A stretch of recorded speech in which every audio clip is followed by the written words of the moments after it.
Hello everyone, welcome back to a new replay cast. Today we're going to be having a look at a game between, in the top right spawning as the red Terran, playing for team MCARS, it is Sol, and in the bottom left for team Cascade it will be DNS, a European PvT with some of the best European players really. There we see DNS opening up with a very interesting wall. Here on Eternal Empire we'll be able to block off that Reaper path if we manage to finish it correctly. Cybercore will be built here. Now this is once again going to be a core first. It's something we've seen a lot in PvT lately. It gives you that early map control that a lot of tosses like to get. It denies the Reaper scout on a daily basis. Still get a reasonably timed nexus. It costs you some probes, but in general it's something I would recommend. 21 pylon is a little late. This might delay his first adept from starting by a couple of seconds. So a little bit sloppy, but was busy blocking the command center on the other side of the map and also getting a scout on what the first unit would be. Now this is going to be a Marine into a Reaper, which is a very weird build order, I guess, would be the right thing to say about it. Usually you see either Marine into Fast Factory or you see Reaper into Marine, but never really Marine into Reaper. It delays your Reaper. It might trick the Protoss into moving out, because a lot of the time, if you see Marine first with your probe scout, the Protoss player will be like, I can just move out with my first adept. And then if you move across the map with your adept, you might actually be in a little bit of trouble. Twilight Council does start immediately here for DNS, yeah. So adept here misses the Reaper, which will be able to get into the main base and provide a scout and maybe even be able to pick off a worker here and there.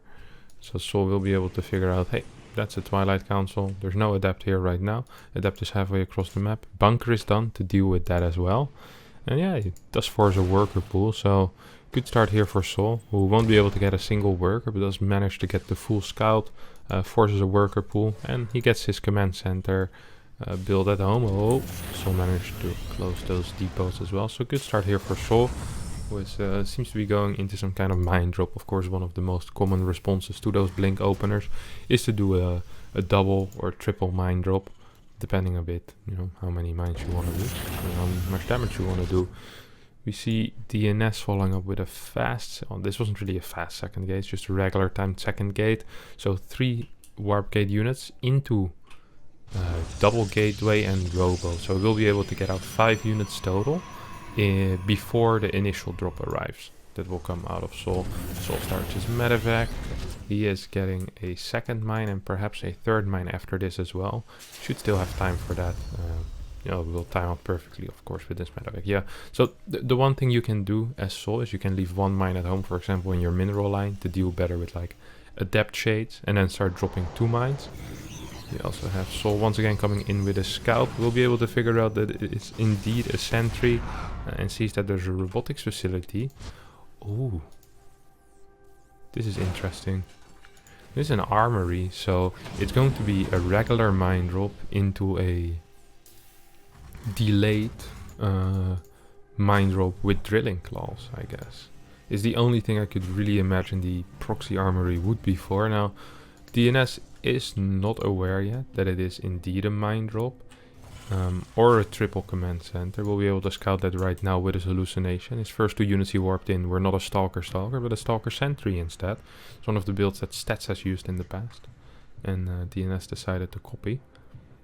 So Hallucination Scout will be going into the main base of Sol. Very important this doesn't get killed, as he really wants to see that 3rd command center. Sees second rack, sees 3rd command center. Sees a tank and drilling claws being started. I'm not quite sure why you'd start with a tank. I guess to give DNS the illusion that he's actually just building tanks with that tech lab and not getting drilling claws. So he's most likely just gonna keep this medevac over here for quite a while. Funnily enough, even though DNS has this in vision, he hasn't actually properly responded to it yet. Sol just chilling over here. If he would have flown into the main base, he might have been able to get a couple of workers. Right now DNS said, wait a second, there's actually something there. Immediately warps in 2 stalkers into the main base, but if Sol would have gone in, that would have been a little bit too late. So Sol missing an opportunity to do damage, but of course he can't know that. You're very blind as a Terran, and you're just trusting that the Protoss will make the correct decisions. And based on that, you do what you do. So we have more mines on the way. We have no second medevac yet, but I wouldn't be surprised if we do see that. Yeah, second medevac before the reactor. And then we're gonna have two, I guess, triple or two double mine drops, or one triple, one double mine drop, with drilling claws on the other side of the map. 1-1 is close to starting, or well, it just started. There's one tank, there is two tanks, so Sol also is ready for any kind of blink pressure. DNS, after scouting the third command center, he's been going ham, right? He's been building probes, he's been chrono boosting probes, getting upgrades. Only single forge for now, but wouldn't be surprised if a second forge gets added there as well. And Sol continues building mines. There's only a single mine in here. This is odd. I wouldn't have minded seeing a second mine in there, waiting for that second mine. Would be able to be a lot more effective in that case. Now Sol's still waiting with this medevac over here. There is an observer tracking that, and the one thing DNS doesn't know is how fast these mines are going to burrow. Of course, he can't though. We see Stimpack completing as well. Is there a big enough army to move out? No, not really. Reactor also isn't done yet, and this is really the thing that's going to matter, right? Here comes the drilling claw mine, goes into the natural, burrows immediately, and gets a single kill. Oh, this one's gonna get a little more though. We got 14 kills total, so minus the one kill in the natural, that equals 13 kills with the one drop. That probably is worth it. We see Sol immediately ahead in worker count, we see him ahead in supply. And more importantly, this is gonna annoy the crap out of DNS as well, because now he's gonna be dealing with this for the rest of the game. He needs to have a lot of observers with his army. Usually you kind of automatically clean up mines, because they'll reveal themselves. Not in this case. In this case, you're gonna need observers, you're gonna need detection at all times. If you don't pay attention to a mineral line for 3 seconds, all your probes might just have died. It's like a bailing drop, except they can come from the air with boosted medevac. So very dangerous for DNS for the rest of the game, who is going into something dangerous himself as well. Storm with a prism, so most likely going to be some kind of, well, not storm drops, but just high templars in a prism to be able to deal with the army that Sol has. I'd be surprised if we're seeing actual storm drops. Sol has been in a pretty decent economic position for a while now, and we can see that mainly in the upgrades. We can see that in the Fast Ghost Academy. So Sol is getting all the right techs, he's getting a correct amount of upgrades. He's going to be able to hit one hell of a 2-2 timing here, as so far for DNS +1 attack has finished. He's getting +1 armor now, but by the time +1 armor finishes, Sol is going to have 2-2 almost, like +2 attack, unless it's gonna get chrono boosted consistently. I don't think we'll even finish, so well, there might be a timing where Sol has Enhanced Shockwave, 2-2 upgrades, and he's gonna be fighting against a 1-1 Protoss player who just has Gateway units and Storm.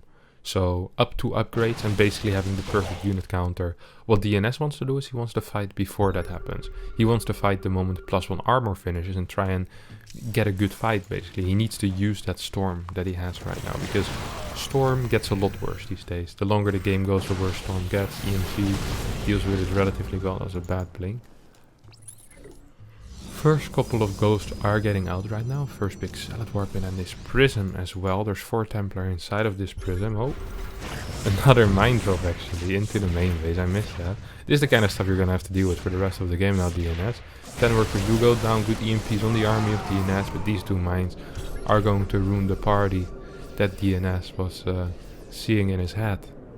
And the problem here is that the moment there's mines, it becomes so difficult for the Protoss to move in. He needs to clear those mines very carefully, but there's a tank, there's some EMP, so if you're just moving forward with a few units, you might actually lose them. This was a run by that was supposed to go into the natural, but because there is a full wall, they automatically just sacrifice their life for ire into the big Sol army. Now Sol is on 82 workers right now, 2-2 about to be done. I would love if Sol tries to force a fight at this point. Look at this. 2-2 upgrades against 1-1. He has a good army. There's no Colossi yet. Liberator range is on the way. This is a good time to try and take some map control to set up for those later Liberator range plays. He doesn't really seem to be wanting to do that, as we see another mine drop heading out. How many works have fallen already? 25. We might actually get more worker kills with this mine drop.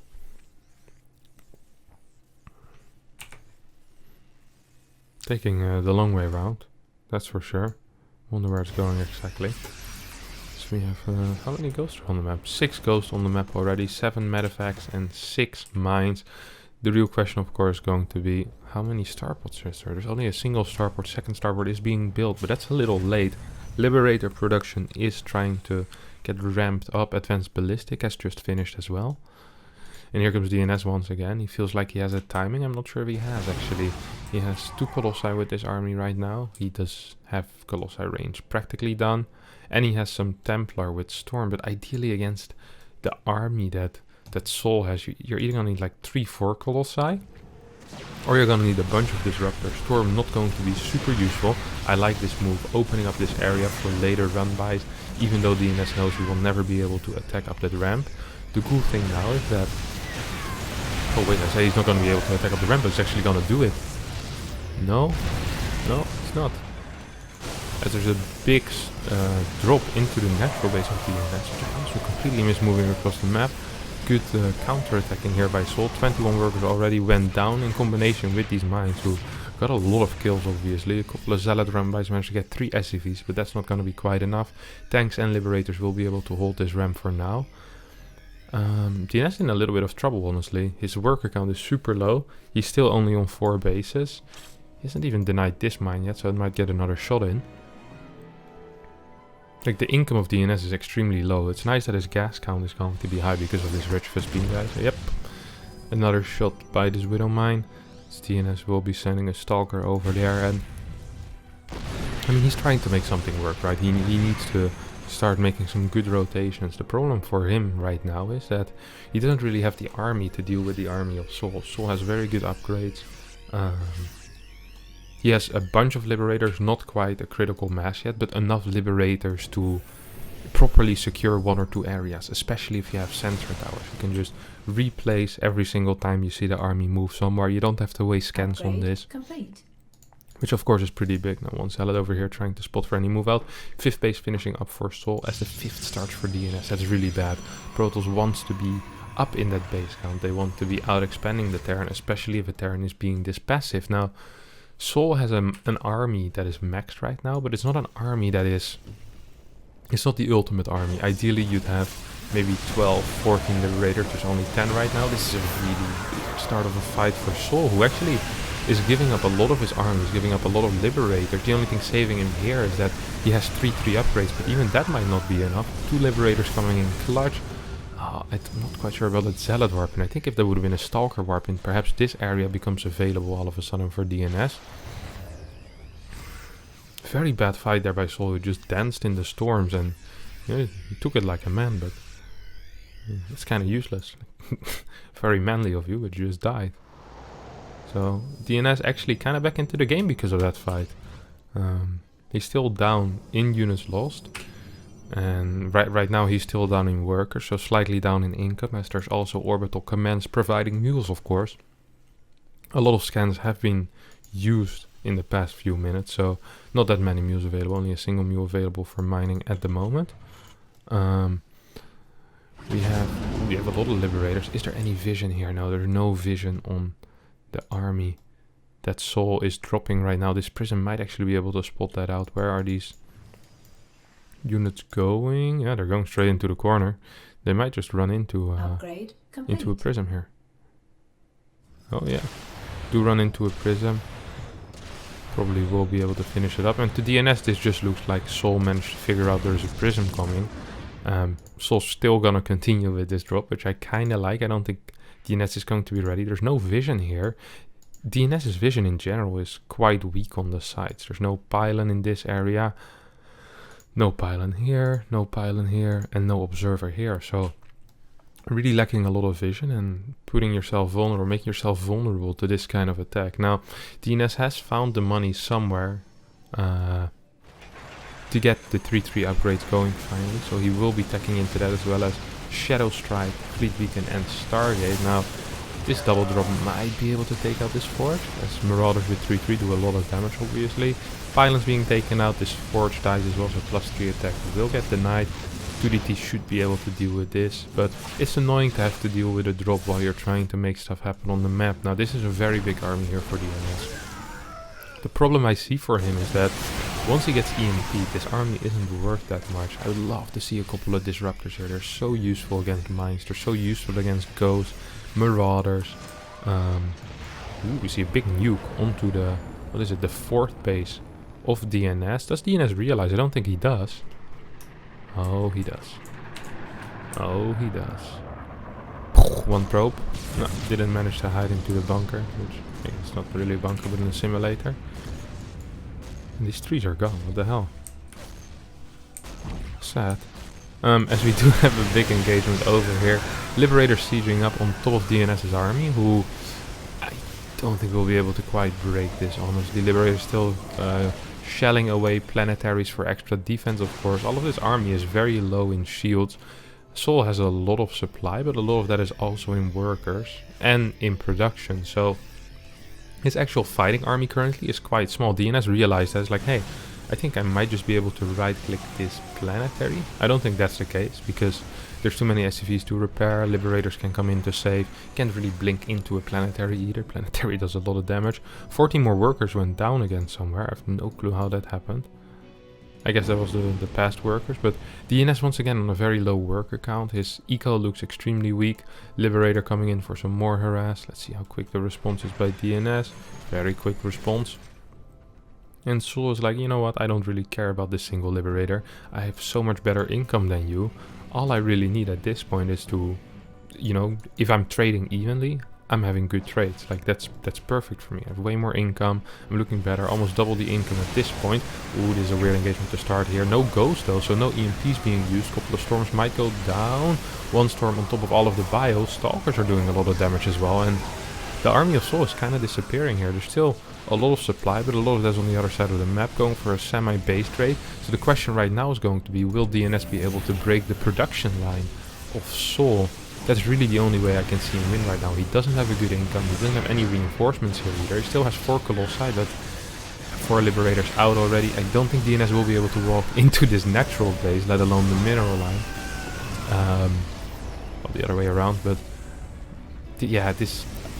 If Sol will be able... I mean, if DNS will be able to get all of these bases, that's cool, but there's still 3 planetaries as well that I don't think he will be able to get. He won't be able to fight the production. He won't even be able to fight the reinforcements coming from the production. His drops do end up getting cleaned up, but this army of DNS is getting pushed back by Sol, who now is in a massive worker lead, has basically 3 mining base against a single mining base. And this is where the mules really start coming into play as well, if you do end up using them. Yeah, a couple of mules raining down from the sky. Once again, 3.3k mineral income against 1200, so every single minute that goes by, basically DNS's army is 12 zealots weaker. That's how I always count the income, in zealots. And he's getting its 5th base again. He's trying to rebuild some workers, but I mean, he's going to need more than just a good fight. He's going to need amazing fights, and he's going to need 2 or 3 of them, because Sol's bank is absolutely massive. Sol has a massive army, and DNS's army isn't really a comeback army either. Like, this army is just gonna get EMP'd before you get a single good storm off. Liberator's not even like really bothering sieging up. First attacking the Colossi with their auto attack as Sol stims in, and this will be a GG gets called. Sol wins this game. Absolutely fantastic game. Now, if you did enjoy that, don't forget to subscribe to my channel. Smack that like button. And leave a comment down below on what series you want to see cast next. Thank you all very much for watching. See you all next time in the next video. Bye bye.